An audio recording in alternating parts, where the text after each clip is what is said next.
Alright, if you need a short quick answer, the answer is actually no. RiceGum can try all he wants in the diss track, but the damage has been scarred ever since he made his response. In fact, it wasn't really a response, it was more like, hey iDubbbz, I'm gonna destroy you, but I doubt it. Let's just be relevant for now. You see, back in the day, RiceGum used to be on the rise on YouTube. Ever since he dropped his first diss track and he kept on going, that's where the channel growth continued. You see, back then, RiceGum would drop a diss track on anyone and the person that got dissed would always get L's on their Instagram, Twitter, and even on their YouTube comments. But nowadays, RiceGum drops a diss track, there's no audience engagement. The audience are not going to participate with him. Every single diss track that you did always got a lot of support and high retention views. The first few diss tracks that RiceGum made, it really did had some punch into it. However, as time progressed, RiceGum kind of stopped making diss tracks, so every time he makes a diss track, it's not as fiery and upbeat as usual. Now for sure, the ball is in RiceGum's court, but the way how RiceGum used this opportunity was not really effective. What I think RiceGum really should have done was make a public announcement that he admits defeat. Like, obviously don't mean it in a sarcastic way, just be like,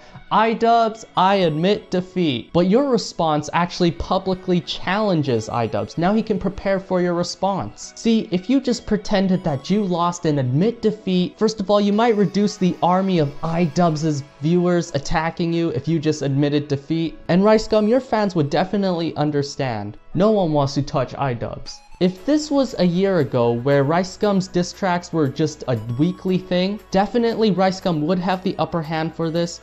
But because RiceGum doesn't do diss tracks weekly and he's not gaining the rise and popularity as usual, iDubbbz will definitely have the upper point. Recall the time where Jesse and Andy Milonakis made a diss track on RiceGum. Without any response from RiceGum, Jesse already received 50% dislikes. And then after RiceGum made his diss track, well, obviously the dislikes overcame. But you see, back then, RiceGum was really poppin' with the diss tracks. He was going there weekly. But since he took the break of not uploading diss tracks, his rise began to fall. And nowadays, anyone can just make fun of RiceGum and, you know, the viewers of the RiceGum army handing out L's before RiceGum can even respond is already gone. It's long gone. And now add on with iDubbbz, well, RiceGum, you're kinda screwed. Well, sorry, you weren't really screwed until you made your response. Your response was challenging iDubbbz to his own game. Yeah, for sure, you might make a fire diss track, but overall, iDubbbz is actually growing more popular than you. And iDubbbz's engaging audiences is definitely higher than yours. So if you actually made a response on Twitter and on YouTube saying you admit defeat for like 5 seconds, I'm pretty sure you could have just continued on with your daily life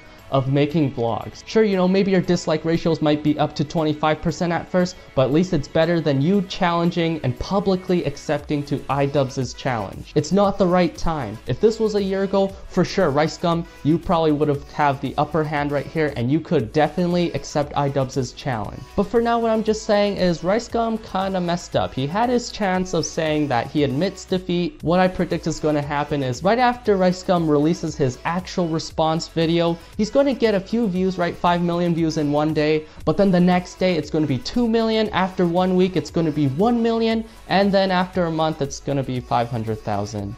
Or who knows, it could be like Leafy. Now even if RiceGum makes a diss track on iDubbbz and it's considered as fire, I just hate to say it, but RiceGum, your viewers are not retentive as before. The 2016 RiceGum could probably match up, but the 2017 RiceGum, yep, nope, your fans are not that good. I do enjoy you as a content creator, but iDubbbz has the upper hand for now. Anyway guys, I do have some responses that RiceGum could definitely use against iDubbbz. Like, it actually doesn't take that much research. I only have 2 as of now, but you know, compared to iDubbbz's content cop, the 2 responses that I have in mind may not be as strong as his. But I definitely do have 2. If you guys are interested, you can definitely private message me through Twitter, or I might release it on next video, so stay tuned. But I'm serious about these 2 responses. These 2 responses are considered as relevant. Alright, anyway guys, see you guys tomorrow for another video. Bye.